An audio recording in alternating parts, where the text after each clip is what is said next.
मुख्य मुद्दा यही है इस कार्यक्रम को आयोजित करने का कि किस प्रकार से किसान उन्नत कृषि करें,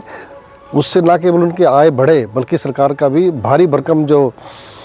खादों पर अनुदान का पैसा खर्च होता है उस पैसे का भी सदुपयोग हो और किसान अच्छे तरीके से किसानों को संतुलित मात्रा में खाद्य भी मिले और उनका संतुलित तरीके से इस्तेमाल भी हो। इसी कड़ी में आज ड्रोन का भी यहाँ पे प्रशिक्षण आयोजित किया गया है, जिससे किसान अपनी खेती में ड्रोन का इस्तेमाल करके जो इफ़को द्वारा nano urea, nano DAP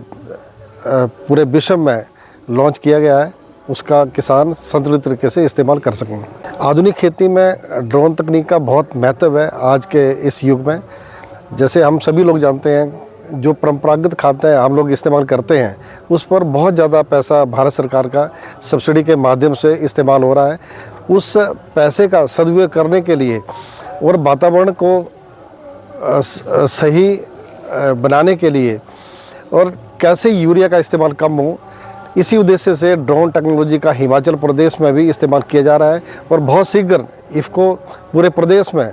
13 drone पहुंचाने जा रही हैं। कृषि विज्ञान केंद्रों के माध्यम से सरकार जो है इनको प्रोत्साहित करने के लिए रूरल यूथ को इसमें आगे आने के लिए जो है वो प्रेरित कर रही है। हिमाचल प्रदेश में भी 2 कृषि विज्ञान केंद्र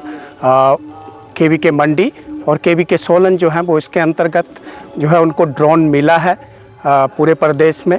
और इस वर्ष का जो लक्ष्य रखा गया है वो लगभग 250 हेक्टेयर एरिया में अलग अलग ज़िले के या दूसरे ज़िलों में ड्रोन के माध्यम से स्प्रे करने का जो है वो डेमोन्स्ट्रेशन जो है वो हम करेंगे, ताकि न केवल किसानों को बल्कि जो रूरल यूथ है उनको भी प्रोत्साहित किया जा सके कि आने वाले समय में जो हमारी लेबर शॉर्टेज है, वाटर शॉर्टेज है, इनपुट कॉस्ट बढ़ती जा रही है, उनके अंतर्गत कैसे हम इस टेक्नोलॉजी को अब खेती में प्रयोग करके अपनी लागत को कम कर सकते हैं। तो इसमें एक तो डायरेक्ट लोगों को हम अवेयर कर रहे हैं इस टेक्नोलॉजी के बारे में, दूसरा जो उस क्षेत्र के रूरल यूथ हैं उनको भी ये बता रहे हैं कि वो एक रजिस्टर्ड संस्था के माध्यम से 75% रिबेट पे ड्रोन जो है वो खरीद सकते हैं। भारत सरकार जो है और प्रदेश सरकार जो है इसमें 75% की सब्सिडी जो है वो उन ग्रुप्स को जो रजिस्टर्ड संस्थाएँ हैं, रजिस्टर्ड ग्रुप हैं, उनको दे रही है। तो जो ड्रोन की कॉस्ट हम जनरली एक टेंटेटिव कॉस्ट 10 लाख है, तो उसमें 2.5 लाख इन्वेस्ट करके